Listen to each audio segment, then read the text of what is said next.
Hey, good afternoon, YouTube. If you have tuned into this station because of my title, where I'm reviewing the 2024 Honda Transalp, stop watching now. This is not going to be a technical review, a comparison or contrast to the contemporary vehicles at this mid-level adventure bike range at the 650 to 800cc, talking about the Tenerays and the other ones that are in the market. This is for people who have been following me, following my trip to Alaska, possibly following me historically when I was on a 2007 Generation 1 KLR 650 for about the past 11 years. And I took that bike everywhere.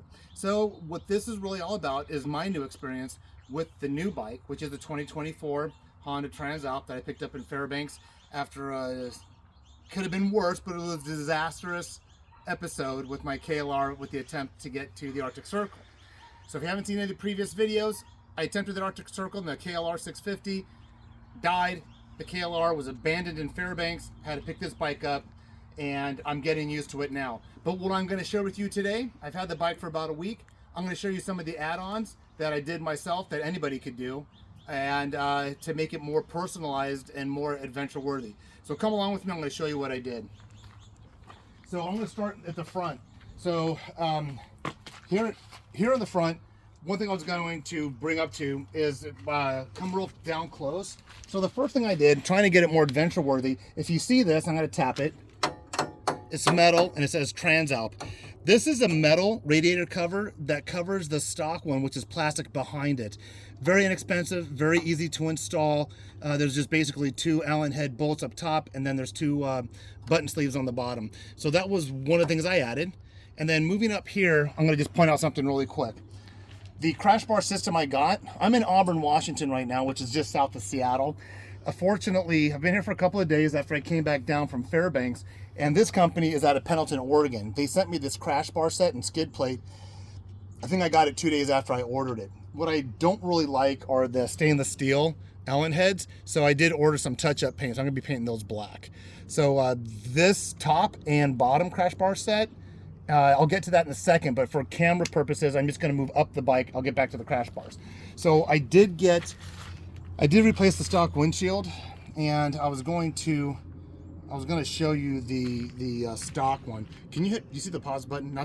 Okay, so I ran inside and I got the stock one. Now going from a KLR 650, doesn't matter if it was a Gen 1, 2, or 3, there's barely any kind of windscreen. And it has its purpose, and it has a reason why they did it. But riding from Fairbanks to Auburn, which is south of Seattle, with this bigger one, opposed to the KLR, was great. Blocking, wind, debris, bugs, wind shear. But it sat here. I wanted you guys to see the difference in what I'm covering. So the aftermarket one made by, can you zoom in on that? I'm going to pronounce it wrong. Pugue. So the aftermarket one sits there, but the stock one, you can see again a little bit more wide. I believe I just picked it up at eBay, not eBay, Amazon, and that got here. That grill I covered, I showed you, that was also an Amazon purchase. The thing about this, and then I'm going to my daughter's, actually she's my camera person right now, Stefania, going to college at OSU in Corvallis, and the shield that goes here, I ordered one and it just didn't fit right. It was really crummy, so I ordered another one, but due to timing, since we're going down to Corvallis anyways, that's being delivered there. I'll shoot that later, but it's inconsequential. It's just basically a metal shield grill that goes over here and attaches over the headlight. I spoke about Jade City a few times. I'm going to do a separate one. I really enjoyed there. Still wearing my Jade. I misplaced it. My daughter already found it. I don't want to admit that. And then I like this logo, this little compass logo. I've always liked finding stickers, and this was at Dease Lake in British Columbia. And then I added this sticker too. So this is really nice. Now the thing about it, the hardware that came with it probably worked perfectly. Unfortunately, stainless steel hardware gets really up in price. I had to buy new hardware for it because it might be because of the shield and how it affixes, but if Stefania comes on this side, what I added on the inside of it, come around that side so you're not battling the sun. So what I added on the inside was a bracket that goes on top of the stock brackets. It comes across here, and then I can mount my GPS here, so it's more in front of me, so I can look at it and not have to look down and up, down and up. So it's going to sit right in front of me when I get that mounted. But what that entailed was getting more stainless steel hardware. The bracket itself I did get off of Amazon, but if you see the stainless steel spacer here, I had to add that because the width of where it was black was coming in and pinching it, and it wasn't allowing the holes to line up. So I went to Ace Hardware, and I got some additional hardware to make sure this works. So I'm happy with this. I'm gonna get a Garmin Zumu. I think it's called an XT2, the newest version of that adventure, that more of an adventure bike GPS. That's gonna go here. I also added this. This was only 16 bucks, and I like it a lot better than my other one. And this is a cell phone holder. Stefania's using my cell phone to film right now, but you just put pressure here, and then it opens up, and I've already used it, and it cradles it really nice. And I'm going to try to avoid what I did with the KLR with all that wiring and zip ties and stuff. I want a cleaner look with this bike, and with this Tusk tank bag, this comes in 2 sizes. I think I got this directly from Rocky Mountain Motorsports. But with the Tusk bag, it has like Velcro ports that you can run your cables in and put it either to a battery charger or something else. And I love that orientation where that's at. In the mail today or tomorrow, probably tomorrow now, I did order the DC plug. So you pop out that knockout, and there's just basically a hole in this dash where you put a DC plug. Look it up if you guys are interested. If you're just following me for Transalp stuff, I think I got mine off of Partszilla. And there's actually 2 parts you have to get, not just the plug itself that goes into this harness. There's a harness underneath the seat that you're going to have to get too. And I got to talk about the seat in a moment, but let me keep moving forward on the on this. So I have these for my KLR. Come in the front, Stefania, so they can see the logo. So the Acer Biz. I did have this on my KLR. I left them on my bike. They were black. I went with red, indicative of the Honda marketing or logo stuff. There were some other colors, but I kind of like the black on red. I like the red here, so hopefully it picks it up. These went on a lot easier than they did the KLR, and I really do like these. When Greg and I were traveling down, well, after I bought this bike, we had, some of you had commented saying, oh, you're using hippo hands. And hippo hands are these big insulated sleeves that cover the handlebars and goes up your wrist in inclement weather. And they were wonderful. And on the KLR, they worked wonderfully. I mean, it was great. Kept our hands warm and dry. When I bought this stock, it did not have these. So at speed, we didn't know what was going on, but at speed, the wind was making the hippo hands hit the controls, the clutch and the front brake. So it was doing all this weird stuff, and Greg saw it. He goes, why do you keep hitting your brake? I go, I'm not. I go, not only that, my engine kept going up in RPMs. The hippo hands were hitting the controls. So I didn't get these specifically to use hippo hands, but just know that you're going to want to have some kind of bark buster or some kind of brace in front of your controls if you're going to wear hippo hands at speed. Otherwise, they're going to be doing your controls. So I got those. Going back to the crash bars, it's called SRC Moto. They're out of Pendleton, Oregon. And they sell the crash bar upper, crash bar lower, and the skid plates are all sold separately. Now the combination of the 3 is what I had ordered. I put them on today. A little bit more of a daunting task. I probably should talk more about it. But they gave me a military discount. I probably a little north of $600 for all 3. You could shop around. Greg pointed out a good point. When you start doing these add-ons, which I neglected to do with the KLR, which probably led to my demise, was look at the weight. How much weight are you adding to the bike when it comes to these things? This setup was in the mid 20 pounds. Of course, you want something that's going to perform in the event of a fall, so you want something too flimsy. But there's other people that are selling these 3-piece setup, and you get into the mid 30s, 30 pounds, 30 plus pounds. And I believe, that's not that I believe, I know for a fact, getting that KLR, I weighted that thing down way too much, which led to the issue with the suspension going down, where I had the chain and sprocket when I was going through sprocket so much, because I would tension the chain applicably, like as if I was on the bike or the bike not having a rider on it, and then the swing arm would go up, causing tension. But with more weight, the swing arm went up more, and probably, not probably, but definitely gave more tension to that chain to what the demand was. So one thing I'll say about this, if you buy these, they were a really good company, good customer service. They pick up the phone on the first time, local Pendleton, Oregon. These are made in, I want to say Thailand. I think they're made in Thailand.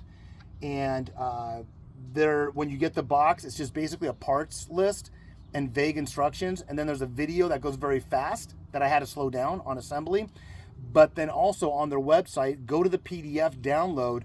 to get more descriptive instructions on putting this on. And of course, I used the Loctite where applicably it called for Loctite. Believe me, I've had plenty of bolts fall off on that KLR, so I did use the Loctite where it called for it.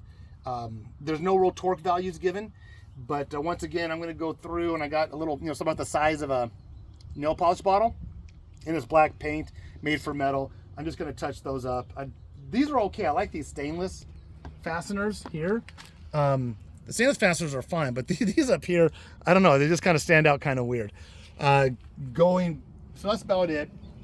Oh, one thing I was going to mention, when they advertise this, they do say in the marketing, in their advertisements, they do say that this will not hinder an aftermarket or a Honda OEM center stand, which for me is coming tomorrow. A Honda center stand is coming tomorrow. So it was nice to know I can do this configuration and still put my center stand on tomorrow. I don't have it on today, but you guys know what that's all about. So once again, now the reason why I got the Tusk, and they come in two colors. You have this desert sand accent to it, which is also on their Olympus panniers, or their pilot panniers, which I got, but they're being sent down from Fairbanks. Once again, when I had to swap out the bikes, a lot of my stuff ended up being boxed up in the mail. So this I got, and when I get my other panniers back, it'll be on the back. It'll have this tan accent, which matches this. Before I go back, I want to talk about the seat. Now, coming from the KLR, absolutely, this isn't a sales comparison between a 2024 Honda Transalps and a 2007 KLR.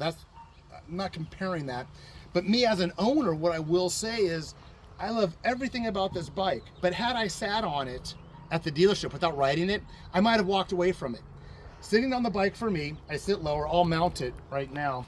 But when we're sitting on the bike for me, I'm sitting lower. I feel very low, but this is very, very maneuverable at slow speeds. And with the engine off and in neutral, I could just push this thing all over the yard. I mean, the KLR, I really had to muscle. So there are so many benefits, but it cramps me up. I didn't like the seating where you had the operator and driver comes down. Some people do like this saddle look. And then if you have a passenger, it elevates up. So what I did is got a hold of Seat Concepts out of Idaho. I don't want to say Boise, I'm not sure, but they're out of Idaho nonetheless, because this was really killing me on the ride home. I loved everything about the bike, everything about it.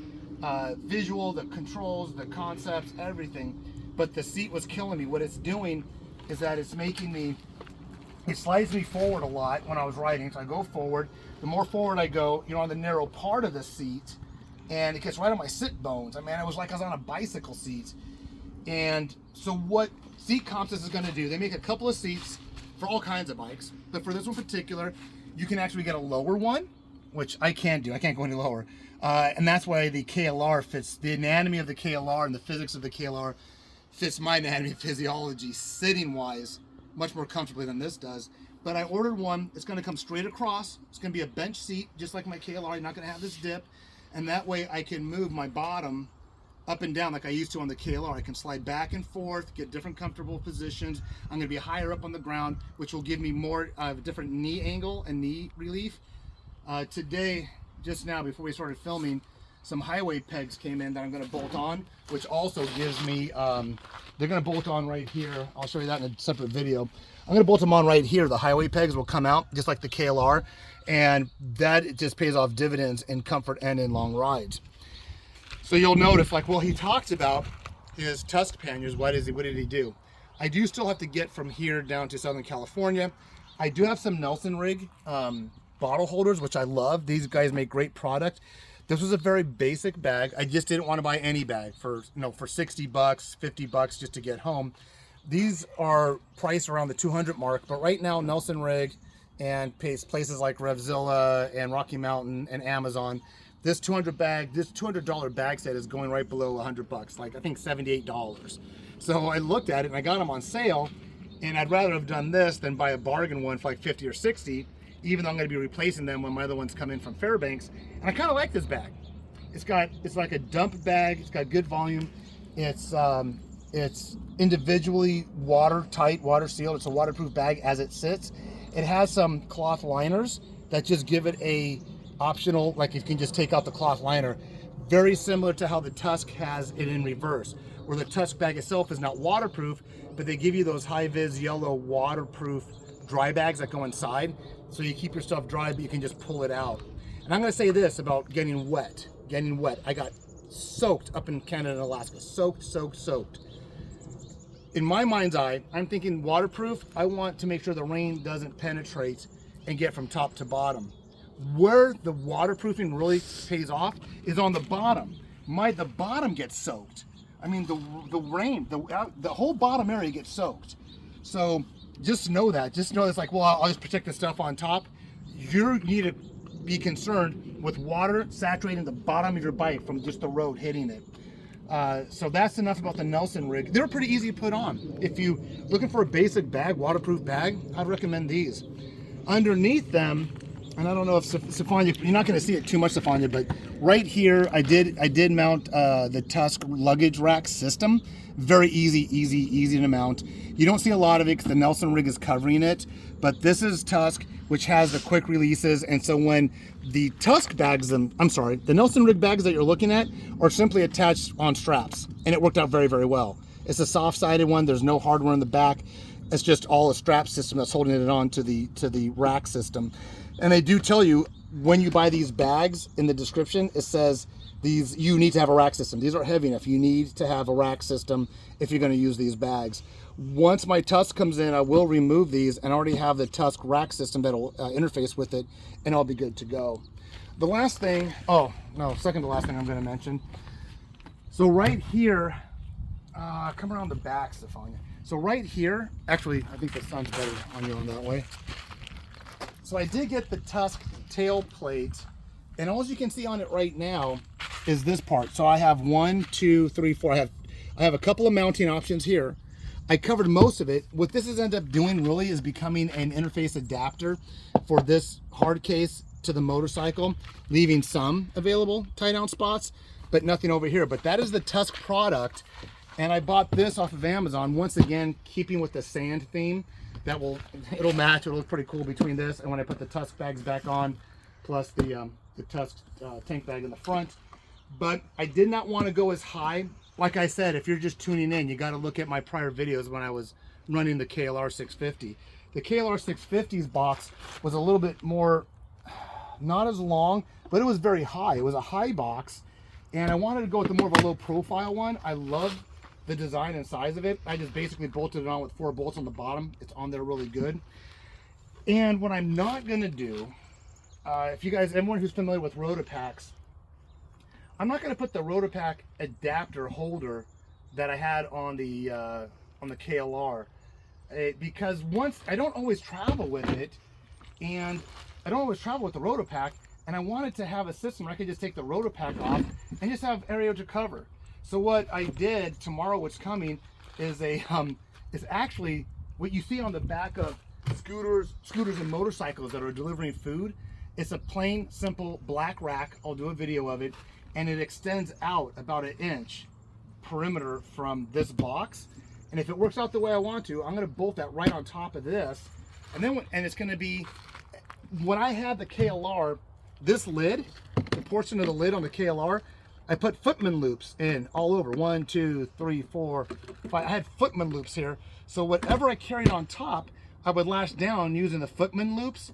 And that way I can still access the cargo area instead of having straps come around and occlude this. That way I could do that, and it will work with the Rotopack. So when the Rotopack's up there, I'm going to have a connecting system that I'll just design myself. It's going to be a rack and straps that when I want to get into the cargo thing, it'll just open up like this. Very similar, exactly the way I had it with my KLR, with the gray one. But what will be different is that when I don't want the Rotopack on there, I'll be able to take it off, and I'll have a flush system here, and then I can put the Rotopack on. And a lot of times I'll use additional bungee cords to carry either my wet weather gear or the motorcycle cover. But this is basically what, if this was maybe 24 hours from now, you'd basically be looking at what my setup is at this point, with the rack system holding the Rotopack. I'll have the foot pegs on. The turnaround time for that seat is I think 3 to 4 weeks. They're making it now. I have to send the base of my seat to them, which is kind of weird. But I talked to them over the phone. They walked me through the process that there's a way I'm gonna have to take off the vinyl and the rubber on that. And when that seat comes in, I ordered the one that had the red piping on the stitching, follows the contour, and then where you see the grip area here, this mesh looking area, this is going to be red. So it'll be red accent there, and then it'll be red stitching over here, and the seat will go straight back. That is, other than what will be added is that outlet that I think comes tomorrow. Most people have GPSs. I'll have the GPS on. I'll have the outlet. I'll put the foot pegs on. I'll put the rack back on here. And that's real, and the center stand. But other than that, that's pretty much how I wanted to outfit this bike. One thing nice about adventure bikes, and I never rode anything but adventure bikes, is that they have the capabilities to be universal, and it has the capabilities to personalize it to whatever kind of travel you want to do. So I could strip this down and make it more city worthy, where I don't have all the gear on it, but it's kind of nice to have all the gear on it, and it's nice to be on a newer bike. So once again, you guys know I'm terrible at putting things in the description box. Everyone else, they're going to tell you, I'm going to put where I bought the stuff on the description box. Majority of things was Amazon. The only thing that I went out of Amazon for was the SRC Moto, and they're out of Pendleton, Oregon. All the Tusk items are through Rocky Mountain Motorsport. I get it through Rocky Mountain Motorsport. This was Amazon. This was Rocky Mountain Motorsport. That was Rocky Mountain Motorsport. So yeah, don't look. And even that grill, that Transalp grill I showed you in the beginning, that was via Amazon. So, but if you have any questions, please feel free to ask. We're going to be in Auburn, Washington for about another couple of days. Then we're going down to Corvallis where my daughter goes to school, and then I'll be taking some really cool trips, getting through the center of California. The one trip I did from Hollister to Coalinga, I'll be doing that again. It's a little bit of a slower road than I-5, but much more scenic. Not that I haven't seen enough scenic roads. So that's about it. Like, subscribe. If riding's your passion, get out there and ride. And more so than ever, after my experience in Alaska, if there's anything you wanted to do and you didn't do it yesterday, don't wait till tomorrow. Get started on it today. Have a good night. Ask questions, like and subscribe, and get out there and ride.